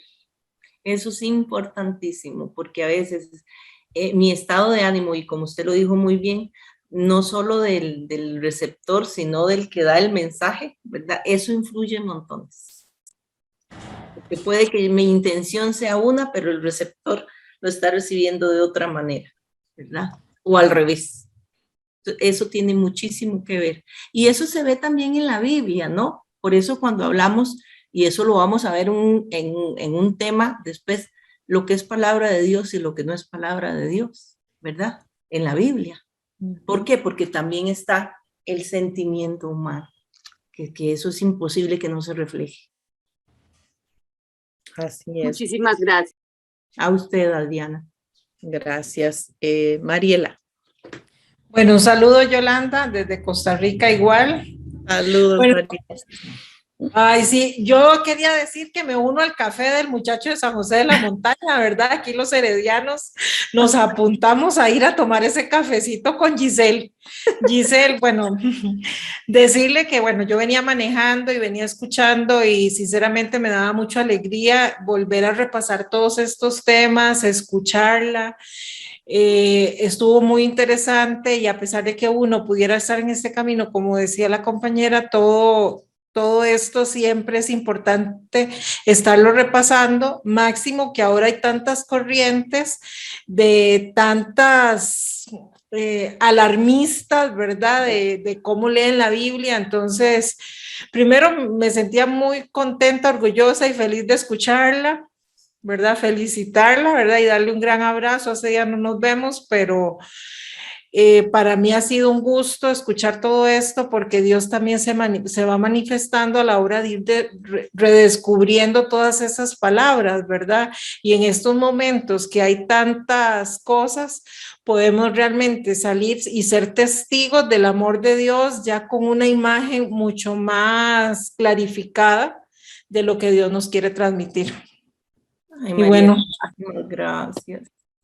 bueno. A ver, ¿cuándo nos Gracias. tomamos ese cafecito entonces? Un Ok, vinito, puede ser un vinito también. No hay sí, problema. sí, me parece. Hace días no lo hacemos. Ya Gracias, estoy María. porra. Toda Costa Rica se manifestó hoy. Bendito sea Dios. Qué Pero bueno. eso que decía Mariela, yo quisiera retomarlo porque es muy importante, sobre todo en esta época de crisis, de pandemia. Y entonces todas esas tendencias que decía Mariela, ¿verdad? Alarmistas y de miedo, resurgieron. Porque entonces la gente decía, uy, ya llegó el apocalipsis, uy, ya es el fin del mundo, uy, Dios nos está castigando. Yo no sé si ustedes lo escucharon, yo lo escuché mucho. Entonces, ¿qué es lo que pasa? No sabemos reconocer los géneros literarios, ¿verdad? Si supiéramos que el apocalipsis es un género literario y que lo que se está queriendo más bien es dar fortaleza y esperanza a la gente que está pasando crisis, ¿verdad? No nos alarmaríamos con todas estas cuestiones que surgieron o que resurgieron con la pandemia, que en vez de dar miedo y empezar a ver ese Dios de misericordia, ese Dios solidario, ese Dios que nos acompaña, que es ternura, que es amor y quiere el bien para la humanidad, y reflexionar acerca de que lo que estamos viviendo o lo que hemos vivido son resultado de nuestra mala administración que Él nos dejó, ¿verdad? Administrar todo, hemos administrado mal como seres humanos y son las consecuencias también de todo este abuso que hemos hecho del plástico, del cartón, bueno, de todo lo que hemos botado, ¿verdad? Por no llamarlo gases, petróleo, qué sé yo. Todo el daño que le estamos haciendo a la madre tierra. Entonces, en realidad es consecuencia de los propios actos del ser humano, no es castigo de Dios. Pero seguimos con esa idea de que Dios castiga, ¿verdad? Y eso es lo que tenemos que ir cambiando, esa manera de entender a Dios y el asumir nuestra responsabilidad como seres humanos de lo que estamos viviendo. Así es. Muchísimas gracias. Deja, antes de seguir con Jesús y luego Agnes otra vez, deja nada más te digo aquí, Omar pregunta, buenas noches, me queda la duda si el género parábola es original de Jesús, pues en algunos textos incluso no es comprendido ni por sus propios discípulos. No, la parábola ya existía, o sea, la parábola incluso está en algunos textos del Primer Testamento. Jesús lo que hace es que la retoma, ¿verdad? Y sí, algunos discípulos no la entendían. ¿Por qué no la entendían? Porque no estaban entendiendo a Jesús. Recuerden que la idea de Mesías que los discípulos tenían era contraria a la que Jesús estaba queriendo dar a conocer. A los discípulos les costó mucho, ellos entendieron todo lo que Jesús dijo después de la muerte y resurrección de Jesús, cuando hicieron el Midrash, valga la redundancia, utilizando otro género literario, ¿verdad? Cuando empezaron a pensar y en repensar en lo que Jesús dijo, en lo que Jesús hizo. Muchas veces a nosotros nos pasa con algún ser querido que ya también se nos ha ido, algún abuelo, alguna abuela que en algún momento nos dio un consejo o nos dijo una cosa y nosotros no le entendimos, tal vez porque teníamos otra idea, otra forma de ver la vida. Con los años uno va entendiendo a estas personas que te dan un buen consejo. ¿Por qué? Porque los discípulos lo veían todo del poder, ¿verdad? Y Jesús les estaba hablando de servicio. Jesús da vuelta a las relaciones humanas, que es desde la hermandad, desde la solidaridad, desde la fraternidad, que hay que perdonar al que te hace daño, que no hay que querer solo al amigo, sino también al enemigo. O sea, a ustedes le dicen eso todavía hoy y es difícil entenderlo. Por eso Sí. no lo entendí. Pero Jesús lo que hizo fue utilizar algo que ya se utilizaba en el pueblo conocido y dar sus enseñanzas por medio de parábolas. Así es. Gracias, Gis. Jesús, Buenas noches. buenas noches. Les hablo desde Colombia. Soy sacerdote misionero católico no romano. Y estoy viendo que aquí en la conversación también hablan de que como nosotros como pastores a veces nos falta esa capacidad de hablar con la verdad de las escrituras, ¿cierto? Yo tengo un pequeño dilema y un pequeño problema con ello. Yo soy de poquito pueblo porque yo les hablo la verdad, o sea, yo les digo, ustedes seguimos la iglesia predicando de un pecado original y el pecado original ¿en qué va? Y les comienzo a hacer ese testamento claro de que nosotros ya estamos libres del pecado original, que Adán y Eva, que todo esto. Y la verdad, a mí me cuestiona porque la gente se aleja. Yo les trato de dar esos cursos bíblicos y les trato como abrir los ojos, tanto así que mis compañeros sacerdotes de diferentes iglesias me ven como la oveja negra del Estado, o sea, soy el sacerdote que Rebelde. sí. Algo que compartí esta semana yo no sabía lo que está haciendo Francisco con los sinodalidad. Me parece chévere, me parece algo buenísimo, que nosotros como independientes ya veníamos trabajando. Pero la iglesia, pues no es por señalar, pero la iglesia romana nos atacaba por eso, porque tratábamos como, escuchemos al pueblo que necesita del pastor y el pastor ofrécelo al pueblo. Si eso es así, y en las charlas que nos daban, nos decían que el laico podía casar, podía dar los sacramentos cuando hace falta el sacerdote. Nosotros aquí en Colombia, no sé en los otros países, tenemos una persecución horrible de parte de Roma. Entonces, ahí va una pregunta como para los demás. Si nuestros hermanos los laicos pueden casar y hacer todos los sacramentos, ¿por qué cuando nosotros los independientes celebramos un sacramento, para ellos sí es falso? Y hablaban, en las charlas hablaban de que pues nosotros teníamos el primer grado sacerdotal desde el bautismo y que por eso podíamos celebrar los otros sacramentales en un futuro, que era esencial. Entonces, desde Roma, desde Francisco se puede hablar de una iglesia abierta, pero las diócesis nos cierran las puertas a los que queremos trabajar. Es no más compartir, es súper la clase, me han encantado estas clases y es como alimentar. Yo a veces me consideraba como que yo era hereje, pero escuchando a ustedes, yo, ay, bueno, no soy el único loco. No estoy tan mal. Gracias por escuchar. Es el único. Ay, Jesús, mira, primero agradecerte por tus palabras y segundo, pues, bienvenido. Bienvenido porque eso que tú pasas no lo pasas solo, también nosotras y a veces como mujeres es peor, ¿verdad? Entonces una laica, y eso yo creo que es el cambio que tenemos que hacer como laicos y laicas, como bien decías vos, ¿verdad? De que si no es un padre el que está ahí adelante, y si no es un padre católico, menos para los católicos, ¿verdad? Y muy bien, el Papa Francisco tiene esta apertura, pero hay incluso compañeros de él que no comparten esta opinión, y también hay muchos laicos y laicas que tampoco, ¿verdad? Porque si no lo dijo el padrecito fulano, no es palabra de Dios, ¿verdad? Por llamarlo de alguna forma, ¿verdad? Entonces se deslegitima mucho a los laicos, en especial a las laicas, que se forman en Biblia. Y yo le puedo decir a usted y garantizar que hay muchos laicos y muchas laicas mejor preparadas que muchos sacerdotes. Pero el problema es que los primeros y las primeras que tenemos que cambiar de actitud y tenemos que tener apertura, que era lo que hablaba yo hace un rato, somos nosotros, los laicos y laicas. Porque a veces que un sacerdote se sienta superior a otras personas, la tenemos la culpa nosotras. Entonces, por eso tenemos que cambiar. O sea, es un proceso, no es fácil tampoco, porque se nos ha dicho durante muchos años que así era.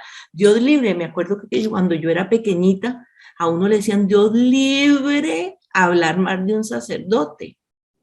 Y les voy a contar una anécdota. Yo tenía un jefe en mi oficina, mi jefe directo, yo era la secretaria, era un señor que tenía muchas novias.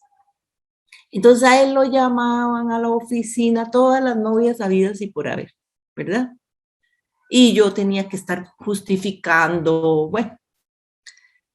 Y entonces él llevaba esa vida, pero para él eso no era malo. O sea, eso era como normal.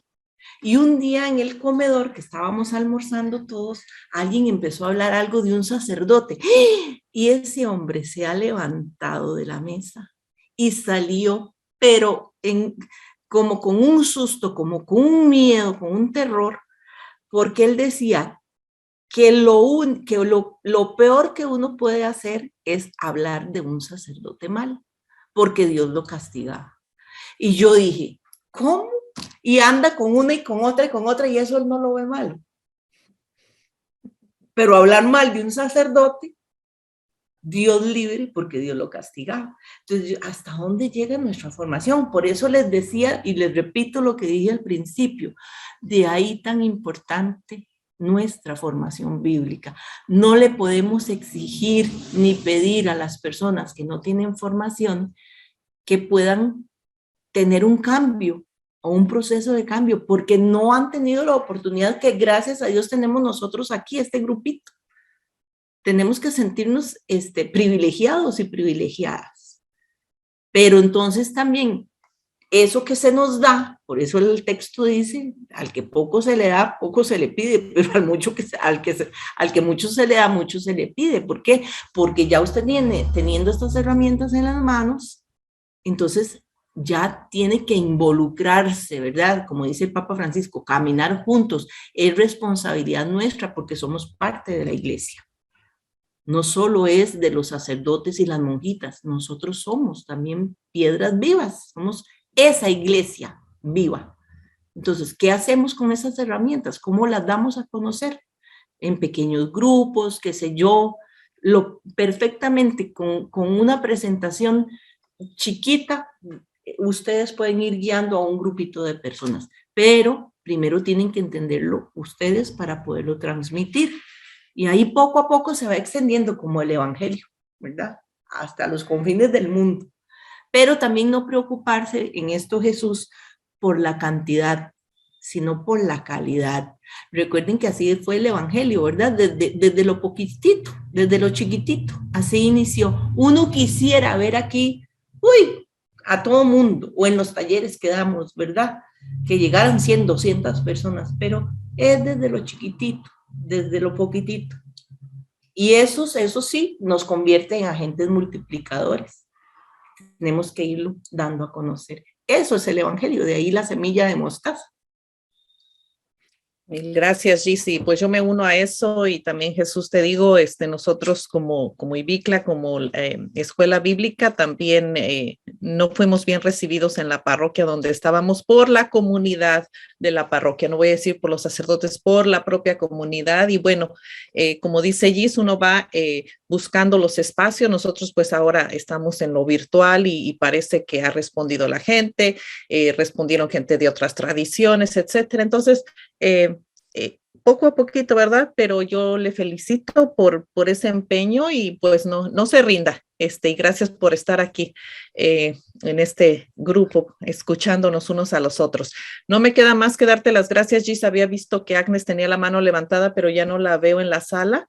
Entonces, una presentación realmente muy, muy buena. Creo que la gente quedó muy satisfecha. Lo que hay en el chat son felicitaciones para ti y yo también te lo agradezco muchísimo de todo corazón. Quiero decirles que las presentaciones que nosotros hacemos de introducción a la Biblia, a las personas que invitamos a dar estos cursos, no son personas a las que nosotros les pagamos. Son personas que de su corazón ponen su tiempo, su esfuerzo, su material, sus recursos para acompañarnos. Entonces, pues mis felicitaciones y mi agradecimiento doble y también de parte del Padre Manuel. Y bueno, me queda también nada más darle los anuncios. Mañana, pues ya saben, con Padre Manuel, el grupo de oración. El jueves, el grupo de reflexión del Evangelio. El miércoles el de oración, el jueves el de reflexión del Evangelio y mañana para las damas, para las mujeres, solo para mujeres, el grupo de mujeres voces proféticas y cualquier información que necesiten la encuentran en www.ibicla.org. Y bueno, pues muchísimas gracias y también los que no se han inscrito para nuestro curso de Adviento, pues también los invitamos a que se inscriban. Es gratuito, no hay ningún cobro. Ya el que quiera a lo mejor un certificado, pues puede dar una donación muy pequeña, pero en sí no tiene ningún cobro. Y bueno, pues muchísimas gracias a todos y todas por acompañarnos y pues la próxima semana aquí estaremos con Mari Carmen, si no me equivoco, para continuar con este curso. Yola, mira, antes de irnos, te dice Marianela que ella quiere hacer el vino a nivel latinoamericano. Qué divina, sí, tenemos que hacer una reunión, aunque sea por Zoom, para tomar. ¿Saben qué? Bueno, tráiganse su vino para la próxima reunión. Claro, y hacemos un brindis. Y aquí nos vemos, internacional, la que quiera su vino, la que quiera su refresquito, la que quiera su agua, todo es bienvenido aquí. Yola, y otra cosa, yo hablaba mucho, y quiero responder ahí a Rosa, yo hablo mucho del Segundo Testamento, y sí, cuando hablo del Segundo Testamento me estoy refiriendo al Nuevo Testamento, porque ahora se está tratando de utilizar el Primer Testamento en vez de Antiguo, y el Segundo Testamento en vez de Nuevo. ¿Por qué? Porque la gente estaba malinterpretando lo de Antiguo. Entonces parecía que Antiguo era que ya no servía, que ya era algo caduco. Entonces, y eso no es así, porque nosotros y nosotras somos parte de ese Primer Testamento. Jesús fue parte de ese Primer Testamento, era su cultura, era sus costumbres, era su religión, ¿verdad? Él nació y murió siendo judío. Entonces, para tratar de que la gente recobre el valor en el Antiguo Testamento, se le está tratando de decir Primer Testamento y Segundo Testamento, porque se complementan, ¿verdad? Así que muchas gracias y muchas gracias. Muy buena observación. Gracias, Gis. Y gracias, Félix, por todo tu trabajo. Nos vemos la próxima. Gracias, buenas noches.